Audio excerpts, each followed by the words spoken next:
This is our first of a community chats where we are talking with justice-involved population, and we're very excited to have guests on today to kind of walk through their programs and talk how we can work as communities across the state of North Dakota and be able to meet the needs and demands of this population. I want to start by letting you know a little bit about the Main Street Initiative and what our opportunities are in the Main Street Initiative. Main Street Initiative is part of the Department of Commerce, and we have 4 pillars that we work under to hopefully be able to bring communities what they need to grow and thrive and succeed. Our first pillar is, of course, 21st century workforce. We really see that we need to embrace the opportunity to bring people to North Dakota for workers, but it's education and it's skills. How do we help communities be able to do that activity of workforce? The second, of course, is healthy, vibrant communities. Without healthy and vibrant communities, we ended up with we don't have a place that people want to move to work. So we're working on helping our communities increase their offerings, blight reduction, and become a better community that people choose to live in. We have a lot of great amenities in North Dakota. How do we help communities grow that way? Our third pillar, apologies here we go. Oops. Third pillar is economic diversification. We have some great natural resources in North Dakota. How do we make sure that we diversify those opportunities? How do we expand our industries? And how do we, in turn, increase Main Street opportunities? And our last pillar is smart, efficient infrastructure. How do we utilize what we have in the ground? How do we encourage our programs across the state to combine and work together for our Main Street communities? And how do we bring in those subject matter experts to be able to drive and make good decisions when we're looking at those infrastructure improvements and expansions with an overall outcome of property tax reductions? All of these pillars are part of the Main Street Initiative. And in order for us to meet those pillars, we are going to start bringing community chats to our communities, our volunteers, and across our state. And so this is the first of our community chats. It is how to work with populations that are new to some of our communities, and populations that many of us maybe don't know what to do to help them out, to become part of our healthy, vibrant communities. So with that, I'm going to turn it over to Melinda Padilla Lynch, who is working with our Economic Development Association funding and our Main Street Initiative, and who has brought us this very first community chat. Melinda?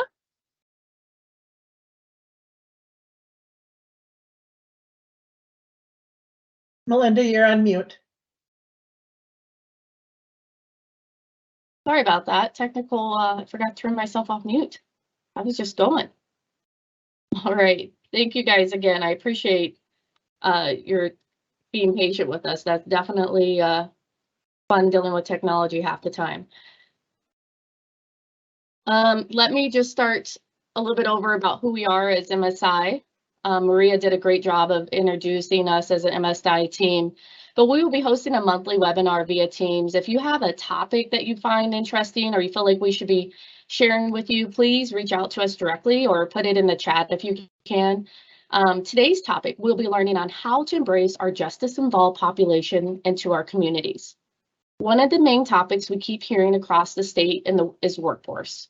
As we approached our next topic of workforce with justice involved or formerly incarcerated, we thought this would be a great workforce topic. It actually took an interesting turn when we met with our panelists. We found out that most formerly incarcerated citizens don't have any difficulty finding a job. It's usually within 48 hours after exiting, but they do need help acclimating back into our communities and being accepted. Today, it is my honor to introduce 2 or 3 of the state of North Dakota's leading experts in helping justice-involved residents become better citizens of North Dakota. They will be collectively sharing from their different viewpoints of what it looks like from the justice-involved citizens to re-enter into a community and resources they will need to help them succeed. First, I would like to introduce you to Adam Martin, the CEO and founder of the F5 Project. Adam Martin is not your typical entrepreneur, business owner, and nonprofit founder. He has dedicated his life to ensuring felons get a fair shot at theirs. If you met Adam, you would know within minutes that he is a keen business mind, a pulse on what the future will hold, and a strong passion for criminal justice reform. If you were to look into Adam's background, you would find a long trail of breadcrumbs that would lead to the community-driven man that he is today. 5 felonies, multiple misdemeanors, and too many infractions to speak of. A career criminal, a troublemaker, a nuisance. That is until a few business leaders, mentors, friends saw potential instead of a criminal record. They saw someone who had hustle and humility instead of a risky business person to be associated with. The 5-time felon turned professional salesman decided to be the catalyst that his local community needed. Adam quit his amazing technology sector job to start a nonprofit, F5. F5 projects to help people coming out of the jail and prison system.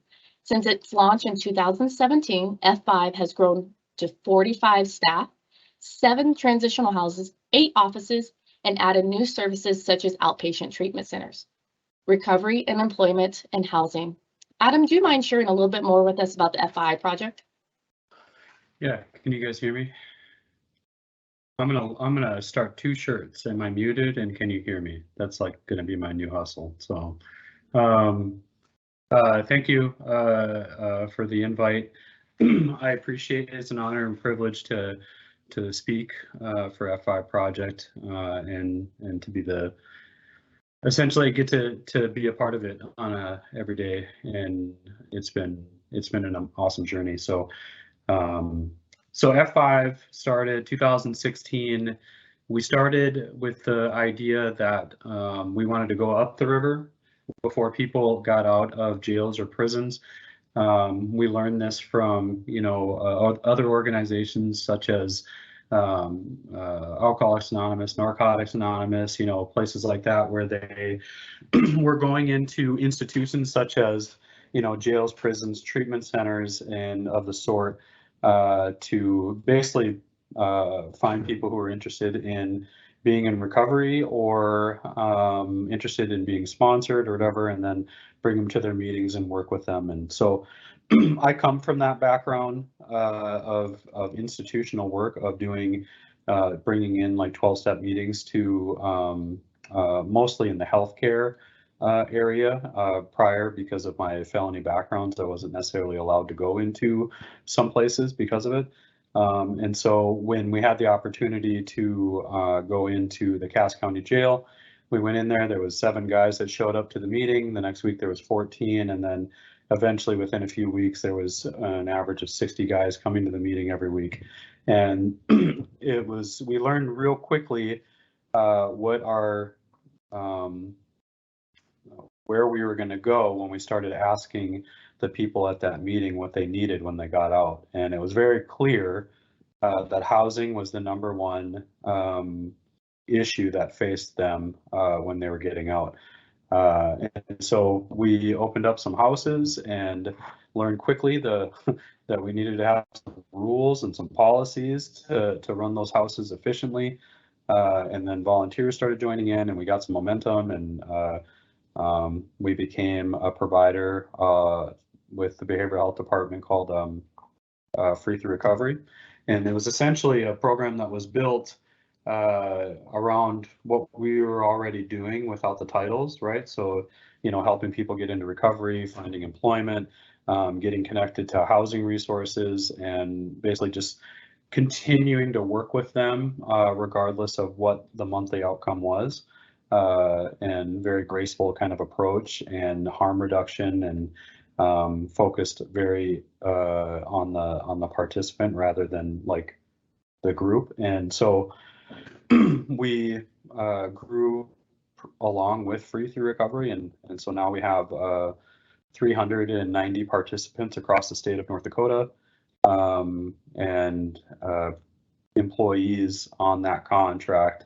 And then one very similar to it called Community Connect, which is basically a copy-paste program of Free Through Recovery, but it's for people who aren't necessarily justice involved, right? So this was all started through the Justice Reinvestment Act, when the DOCR allocated, I think, $7 million over to the Behavioral Health Department to focus on these programs and build them out.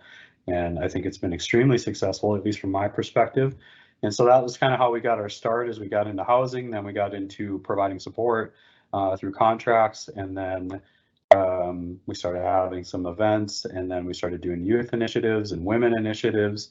And now we just launched a treatment center in North Fargo. It's called The Ridge. And it does outpatient treatment services 2.1, if you're familiar with the numbers. We launched that about 2 weeks ago.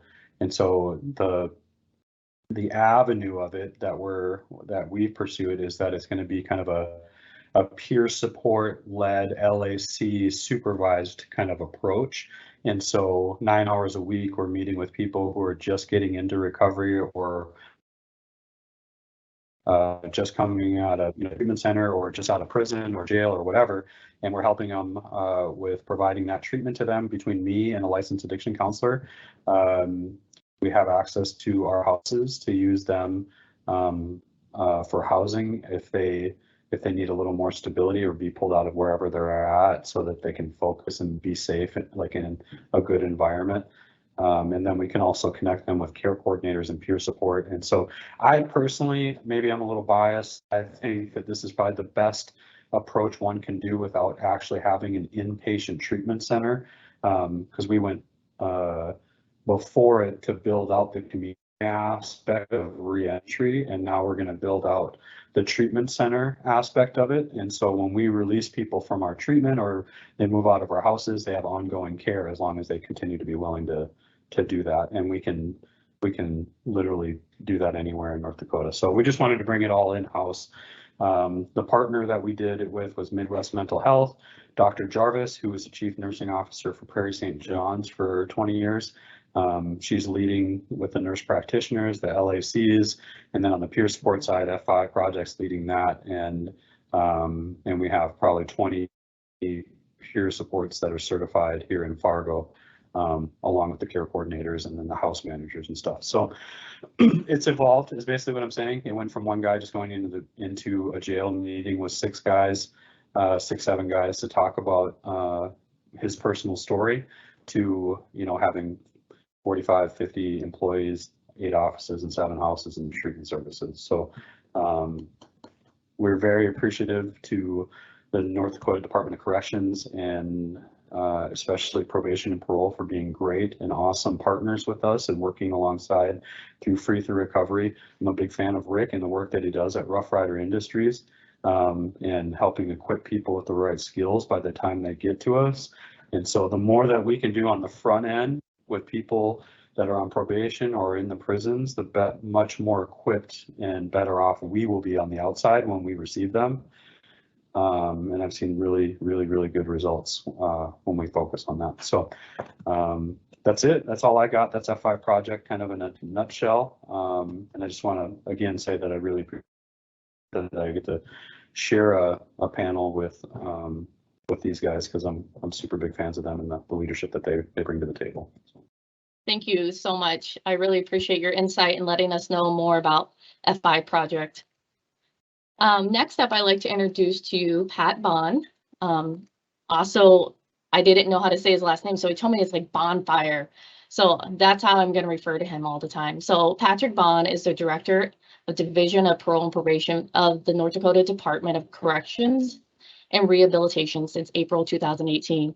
Prior to this, he served as the Director of Transitional Planning Services for 15 years, where he was the clerk of the North Dakota Parole Board and oversaw legal records, inmate classifications and assessment, transportation, victim services, discharge, coordination, and legislative issues.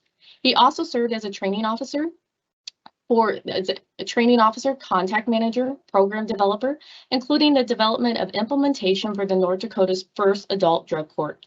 He began his service with the department as a Department of Parole in 1995. Prior to his employment with the department, he was employed as a correctional officer at the Grand Forks County Correctional Center. Pat is a licensed peace officer with the North Dakota and certified peace officer in standard training instructor. He has a Bachelor of Science degree in social work and a master's degree of public administration, both from University of North Dakota. Pat, do you mind sharing with us a little bit more about the mission of Parole and Probations of North Dakota? Sure. Well, thank you. I appreciate again too the opportunity that we have here this afternoon to share a little bit about what we do and why we do it. So thank everybody for organizing this. We have the Division of Parole and Probation in particular, just a subset within the Department of Corrections. We manage the community supervision side of the operation. We currently have about 6,500 people that are on supervision throughout the state of North Dakota, as well as people that we supervise from in areas around the country through a compact agreement. We have about 17 district offices spread throughout the state, and our role is to supervise people that are on parole, probation, and pretrial services now, throughout North Dakota and throughout the country. You know, when I talk about supervision a little bit on the community side, it's so much more than enforcing conditions and holding people accountable and that type of thing. We really push hard for our staff to serve as a teacher, coach, and mentor to the individuals that are on our supervision. You know, and really looking at it as opportunities to help people change their lives, to address some of the issues that maybe have contributed to their involvement in the criminal justice system, with the hopes that we can move them away from, you know, just what I always refer to as desisting from criminal engagement and criminal activity and or violations of supervision that result in their return to either a county jail or the state prison system. You know, it's a big challenge for us as we have done this work and go forward. The people that we have on supervision are 18 years and older, and we'll have them on 18 up to, I don't know what the oldest is now, probably in the late 80s, early 90s. And so we deal with people and work with people from, you know, just incredible diverse backgrounds. From our Native American community, African Americans, New Americans, people that have grown up here, right here with us in North Dakota, farm backgrounds, whatever it may be. But they all come with some common issues, and those common issues tend to revolve around trauma. Something maybe has happened in their lives, and or mental health issues, as well as chemical addiction issues. Those are really, when I look at it, you know, some of the key foundations to the issues that we deal with when we're working with people. So it's a big job as we go forward. It really does take more than just us. I've got about 130, maybe we're pushing 140 now, full-time staff spread throughout the state to manage the 6,500 people that we have on supervision. And you know, it really can't be done just with us. So, you know, it is interesting when you're talking about the, you know, the community Main Street initiative. This really is a Main Street issue, and you know, it takes communities to really get invested to work with us and to work internally with in their communities to help with the people that are facing some of these challenges locally. They're ours. They're among us. You may not always know who they are. There are parents, brothers, sisters, you know, your neighbor, the kid that you went to school with and haven't seen in 20 years. Those are the people that we're supervising and that we're working with out there and trying to change their lives. And again, though, it really does take communities. It does take partners, such as Adam with F5, and other, you know, nonprofits out there to really pull together and do this important work that helps make our communities healthy and vibrant and safe. Thank you so much, Pat. I really appreciate that. And last but definitely not least, we have Rick Gardner. Rick Gardner is the director of the Rough Riders industry.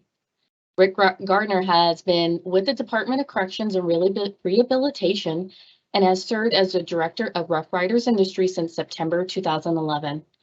Prior to entering the state government, Rick Gardner has owned and operated Sunrise Home Delivery, Inc. from October of 1999 through September 2011. Previously, October 1991 through 1999, Rick Gardner served as a Western Divisional Manager for the Cass Clay Creamery. And from July of 1998 until October of 1999, Gardner was in management with the Kmart Corporation. Rick earned a Bachelor of Science degree in Commercial Economics from the South Dakota State University. Rick, do you mind sharing us a little bit more about the mission and the role of Rough Rider Industries? Sure, thank you, Melinda. So as my bio says, I've been with the Department of Corrections now for 11 years. So the bulk of my career was in the private sector. And so prior to coming to the private sector, I didn't know what Rough Rider was. I didn't know what corrections was about. So I guess what I thought I was coming to was working in prison. We were going to punish the individuals, and I was going to run a jobs program that maybe we'd make big rocks, make little rocks out of the big rocks, or maybe I'm going to be supervising some chain gangs. That's what my perception was. That's what I learned from the movies. The mission of the Department of Corrections is transforming lives, influencing change, and strengthening community. So how does Rough Rider fit into that? Well, in corrections, the actual product is the incarcerated individual. Each area within corrections has their own role in the rehabilitative process. Rough Rider's part is instilling job skills training to the individuals. This can be something as simple as the soft skills, such as getting up and going to work in the morning, taking pride in your work, and working well with others. Things that I just took for granted and just assumed everybody had. I found out differently when I came to work here for the department. We also teach the hard skills, such as learning to weld, sewing, CAD or graphic design, or operating CNC-styled machinery, just to name a few skill sets. In addition to housing and transportation, employment is one of the key areas that help determine an adult in custody's reentry success. Rough Rider has interjected new technologies such as fiber and CO2 lasers, digital and latex printing, CNC types of equipment with touchscreen technology, and the latest and greatest in software design packages, which helps individuals transition back in today's job markets. Our program participants we try to replicate a private sector industry. So our program participants, they have to be GED, have their GED equivalent or a high school education. They have to be treatment compliant, good institutional conduct, and have held a job inside the facility for at least 6 weeks. That's prior to just even getting on our jobs hiring list. Then we call them out and we'll put them through a job interview, and we'll choose, pick who we think is the best candidates for our job. So that's what our mission is to instill those job skills. But in addition to instilling the skills, Rough Rider builds quality products and accomplishes all of this in a self-funded nature, not relying on any taxpayer dollars to fund our operations. Rough Rider replicates a private sector business model, and operating profits are used to fully fund our mission. So we're kind of different than the rest of the Department of Corrections. Most agencies are tax funded in nature. And so sometimes those visions collide because we're replicating that private sector business model. So, but I would rather operate under those terms. That's kind of what I'm used to and know in the community. And I think it really adds a lot of accountability in our operations. So that's what Rough Rider does. Thank you so much. If you guys don't mind, I'm going to ask each of you guys just a couple questions. On behalf of our time, I want to respect our attendees and your time. Adam, if you don't mind, if I can ask you maybe 1 or 2 questions. On behalf of you representing the FI project, one of the questions that we have for you is, what small and easy suggestions do you have to help to make returning citizens feel included in their community? Okay. I think so. The one way that I've seen, or at least I talk about or speak about, is how, on how to make people feel included, is it's actually very simple. When you're at church, or maybe you're at a recovery meeting, or maybe you're at work or wherever, right? If you find out, there might be someone who's a returning citizen, or maybe they're not a returning citizen. They have like maybe a felony background, and what happens like naturally in groups of people is that they form these little circles, right? And in these circles, you'll see that they're kind of closed. Like the problem with the circle is it closes off everything outside of it, right? And so maybe I'm being too philosophical about this or whatever. My mind. So anyways, I'll see people walk up to those circles, right? And then usually, depending on what part of the circle that they're at, the most even like the most spiritual act that one can do, it isn't so much words or even action. Like it's a simple step of just pivoting a little bit, right? That's literally all you have to do to make someone feel like they're included is just pivot. And I'm sharing this from experience that you know, when I would go to work or I'd go to whatever, and I would stand at the circle and people would be talking about like the game or they'd be talking about whatever it was. There's a lot of times that like no one moved and I was just like kind of standing outside that circle, right? It might not seem like it's a big deal, but like, but it is, right? It's a big deal. And it's probably literally the most impactful thing you can do to make someone feel like included is pivoting and opening up that circle and making people feel like they're a part of, right? This can happen on sidewalks, in front of the churches, whatever. Another thing that people can do is understand that there's a diverse group of people that live in North Dakota, and not everyone is going to look like the average, you know, churchgoer, or they don't smoke, or they might not struggle with relapse or whatever. You know, I used to go to a church way back in the day, and I had a guy who really tried. He was very empathetic to, like, you know, the things that I was going through. And he told me, he's like, Adam, I relate a lot to you. And I was waiting for him to like share some experience about being on Valley News Most Wanted, having felony warrants filed for his arrest or something like that. And he's like, I view my sin of lying to my wife as you stealing a car, right? And I was like, yeah, that's awesome, bro. You know, like, you know, and I didn't make him feel uncomfortable about it, but it's you know, maybe in the grand scheme of, you know, spiritual talk, yeah, it's the same, but down here on earth, you know, you're not being put on Valley News Most Wanted because you lied. You know what I mean? So it's there's just a level of trauma that goes with like media trauma and backgrounds and systematic stuff that I'm not asking people to like take that into consideration. I'm saying that it can be broken down as simple as pivoting and including someone into a circle. You know what I mean? Because most of the damage that we go through is being pushed to be outcast, if that makes sense. And so simple acts of kindness and simple acts of inclusion is like pivoting is very impactful. I think sometimes we forget that we all want to be included. I think that's just a simple human nature. How often should communities be checking in on their returning citizen population? How often should they be checking in, like seeing what the numbers are? No, just checking in to see how they could be maybe providing resources, maybe accountability, whatever that person needs.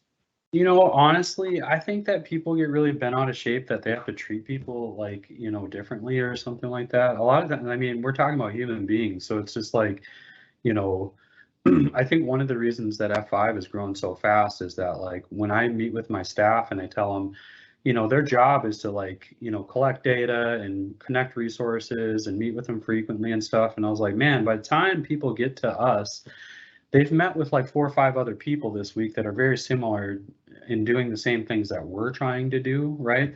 And so, you know, going forward, why don't, like, you know, and just throw the paperwork to the side and just go have a cup of coffee. You know what I mean? Just get to know them. I'm like, you know, how do you check in on your friends?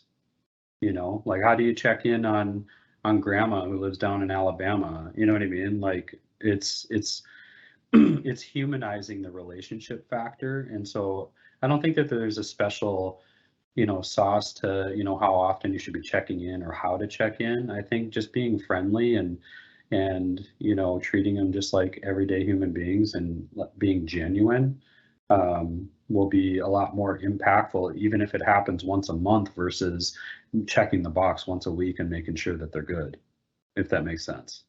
No, it makes perfect sense. And I think sometimes we need that reality check, that we all need that too. I appreciate that, Adam. Yep. Pat, do you mind if I ask you a few questions? For the sake of time, I'm just going to ask you a couple if you don't mind. Yeah, go ahead. What resources do you suggest being implemented in order to ease the transition for the justice involved population? Yeah, there's a multitude of things that come to my mind. And when we talk about easing the transition, I want to make sure that we're just talking a very macro level type of thing, is whether they're people that are coming out of prisons, whether they're people coming out of jails, or just leaving a courthouse after a gavel is dropped and they've been sentenced to a period of supervised probation. I think some of the common things that everybody needs are fundamental to what you and I need too, right? Housing, safe, affordable housing, which right now in today's time is very difficult to come by.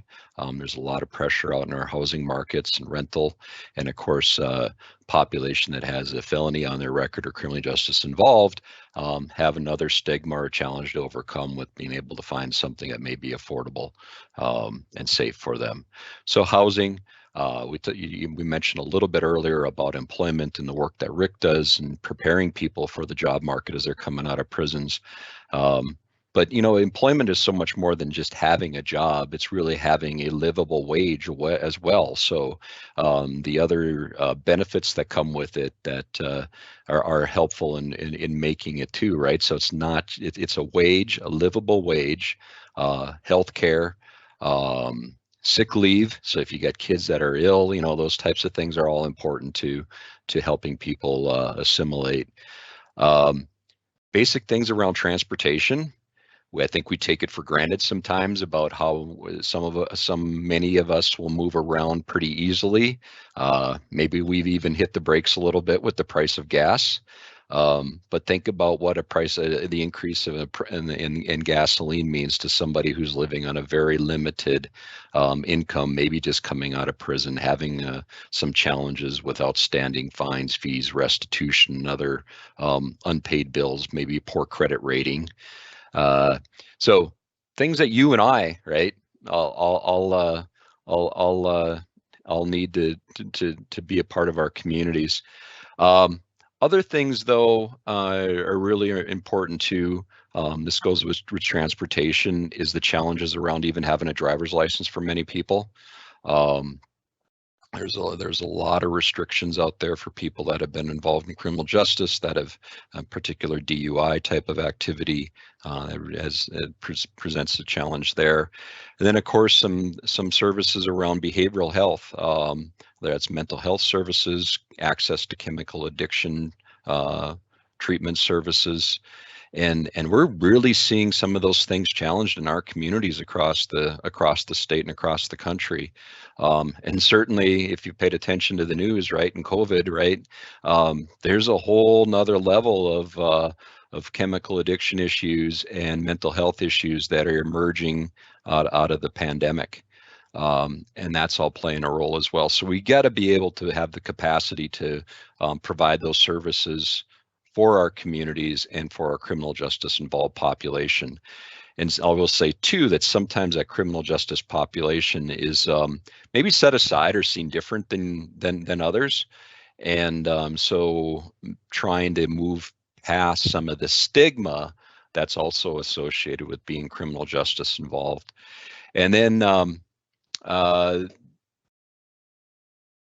yeah, so stigma and behavioral health, I would say, are the other things. And then medical services, just common medical services, being able to take care of a toothache, bad knee, all of those types of things are really important for people as well. I appreciate your insight. I'm really interested to hear your answer for this one. Where do you see the systematic imprisonment of individuals leading in the next 10 years? Yeah, that's a conversation, a whole conference by itself. But maybe where I see it and where I hope it goes, maybe we can talk a little bit about those things. There's this constant press, it seems like, for us to find the system and is wanting to build capacity in jails and prisons. We've added I think it's over it's upwards of maybe, I won't even shoot out a number, but since oil came into North Dakota, we have added a ton of prison and jail beds across the state. And it's cliche, but it's true. We cannot incarcerate ourselves out of the issues that we have before us. Incarceration is the most obviously most restrictive, but it's also the most expensive form of correction of punishment and public safety that is out there. So it's a very high-end resource, and we have got to continue to find ways to not only change the culture of jails and prisons across the state and across the country. So I think that's a systemic change that needs to happen. And our director of facilities, Colby Braun, and our director of the department are really proponents of those changes in terms of the culture of prisons. But we also need to change the culture around criminalization in the country, and how we deal with it, even with if you have a criminal record. North Dakota has 540 collateral consequences on our criminal in our criminal statutes as well as administrative statutes for criminal activity. And those things range from transportation, licensure, housing, employment, firearms, all of those things that are restrictions in addition to what you might normally see with a criminal conviction, period of incarceration, probation, fines, fees, that type of thing. So there's some real need for reform around that, that piece of it. And here's the other thing, is that we've got to get to a point, I think, where we make some more research, data-driven decisions in how we respond to societal issues. Because what has happened over time is we tend to want to add a criminal penalty anytime we see a problem. And we don't come back and revisit, has that policy change, has the implementation of that criminal penalty, criminalization of behavior, had an impact on what we were trying to change? We don't revisit that. So we really have a need, if we're going to use our high-end prison resources and the costs associated there, to do a better job on the front end with what is criminalized, how is it, how is it working for us, and doing the research around that. And I really believe that not only departments of corrections across the state and across the country, but I think there's a huge need for our universities to become more involved with some of this, some of the issues that we're seeing. So so going back, or coming back full circle here, I think there's going to be pressure, especially in the United States, to continue to look at prisons as a solution. But I think we really have to challenge all of ourselves to step away from what hasn't worked so well for us, and what can maybe work better. And that's moving the bar and moving our resources further upstream, whether that's in our schools, our families, our other behavioral health services, things that maybe we can do to prevent people from even getting involved with the likes of myself as they get a little bit older. So there's a lot to unpack there, but certainly we have it within our grasp. We just got to continue to try and challenge ourselves to do better. Again, thank you so much for that insight. And Rick, do you mind if I just ask you a couple questions? Again, for the sake of time, I'm gonna narrow down my questions for you. With Rough Riders industry, what is, how do you prepare training and the place for residents to re-entry into the community? I mean, I know you kind of touched on that a little bit with the mission, but can you go a little bit more in depth about, like, how does Rough Riders help that re-entry process? Yep. So from an employment perspective, as I stated it before, teaching both the hard and soft skills and exposing Rough Rider program participants to current technologies.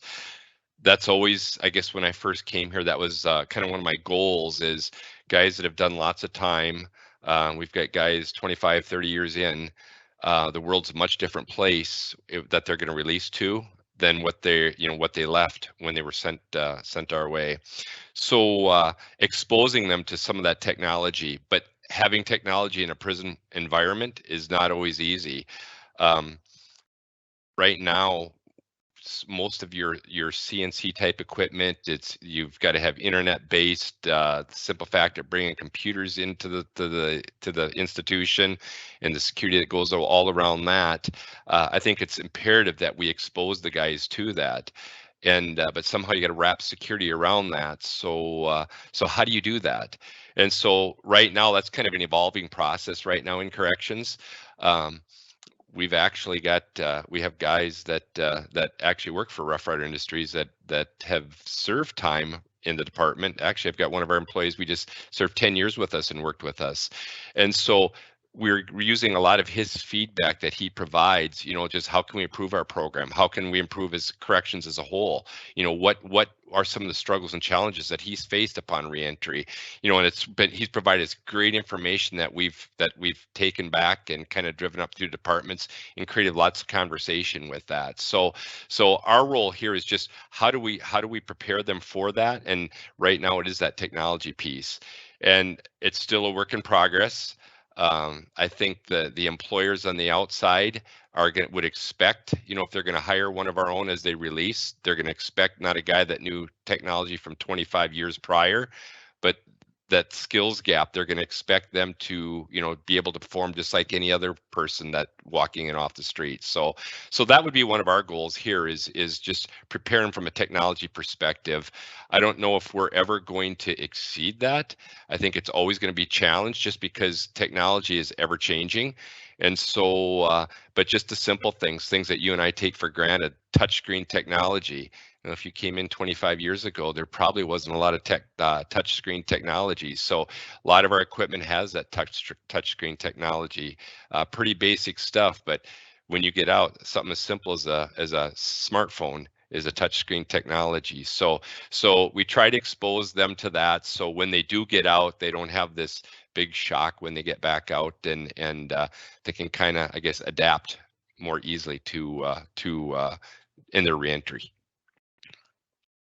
And my last question for you is, what unique opportunities are afforded to justice-involved citizens that have re-entered into the North Dakota communities? So I mentioned our individual that we hired. He spent 10 years here in the Department of Corrections, and of that 10 years, I think he worked for Rough Rider Industries for 9 years.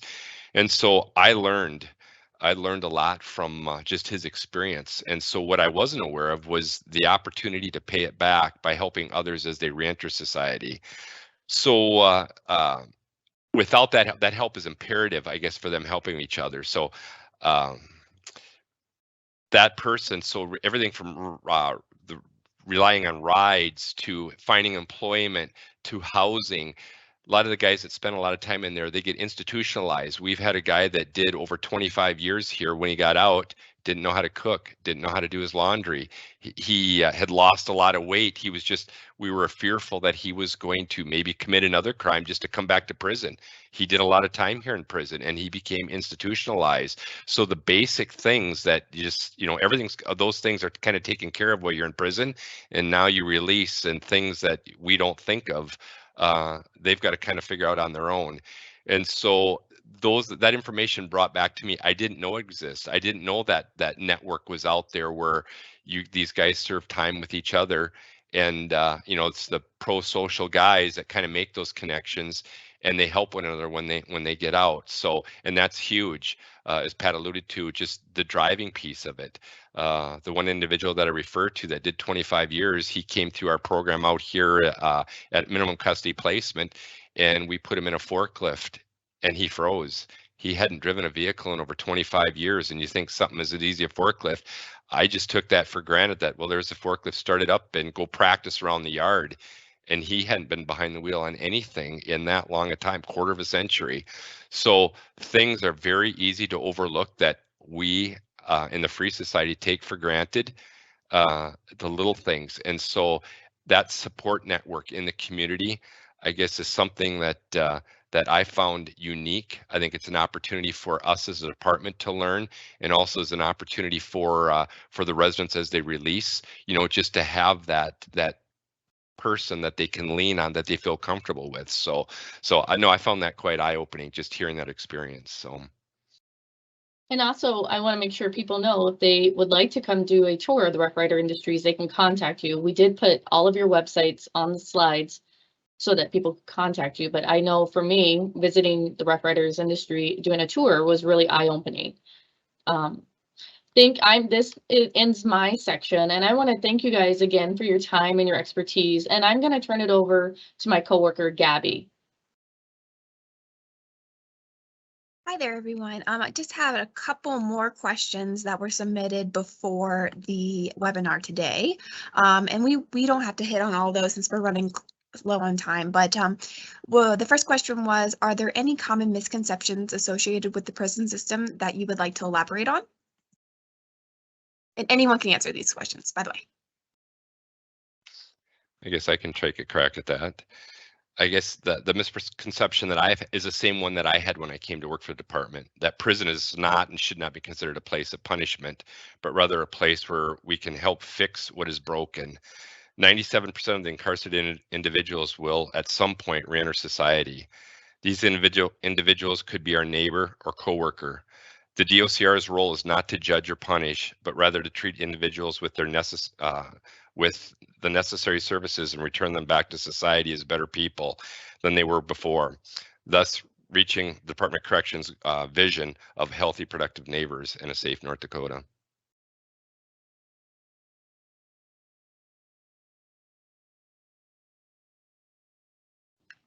I think I can speak from a couple of different perspectives. I've been to other prisons, so I think there's some huge misconceptions with like how North Dakota prisons are compared to, you know, a lot of the stuff that you probably see in the media or the news, or like stuff that reformers are working on nationwide. A lot of that's specific to like the West Coast, you know, down south, you know, like not having air conditioning, you know, stuff like that. North Dakota prison system is like literally probably the bleeding edge of like programs, peer support, connections, leadership. A lot of it started, you know, prior, you know, to Burgum, but Burgum really doubled down along with his cabinet and the, you know, the current leaders that are in the DOCR.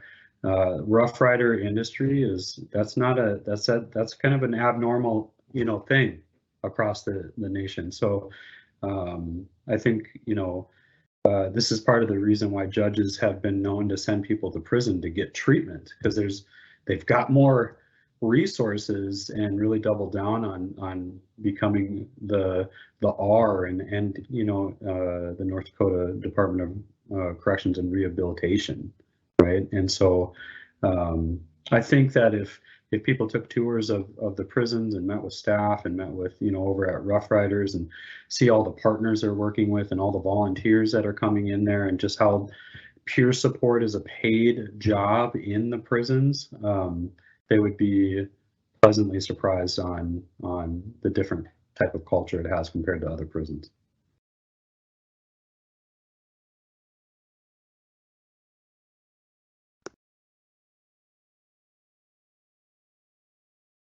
Well, thank you everyone for joining us. It has been a very educational session, and I hope that everyone was able to take a little bit back off of this. Just a reminder that this presentation and the recording will be available on our website. If you have any questions, feel free to email that communitydevelopment@nd.gov. Our next webinar will be at the Placemaking Masterclass, which is August 24th from 6 to 8 p.m. We have a registration link on there, but you can also go to the Main Street website and register from there. Also want to put in a plug for the Main Street Summit, which is heading to Bismarck this year. It's a 2-day event, October 24th, 25th, and 26th. The pre-summit is the 24th in Mandan, North Dakota. We have secured several good speakers, but the one that we're highlighting today is the host of Hotel Impossible. And he's going to talk about how communities can look at roadmaps to success based on his travels and his exposure to communities across the globe. can work to create neighborhood goals and community goals and attract talent. Again, want to live, work, and play in our communities in Dakota because we know that they are some of the best places to be across the country. That link there is SND link / tickets, and all this information on the website, and that is mainstreetnd.com. Once again, I want to thank all of our presenters for coming and giving us an insight into what's going on in the systems, and then also more importantly, how we can work as communities to integrate and provide support as people move into our communities and take the jobs and become our neighbors and our friends. So once again, if you have any questions, feel free to email, call us, or go on the website at mainstreetnd.com. That ends our presentation for today.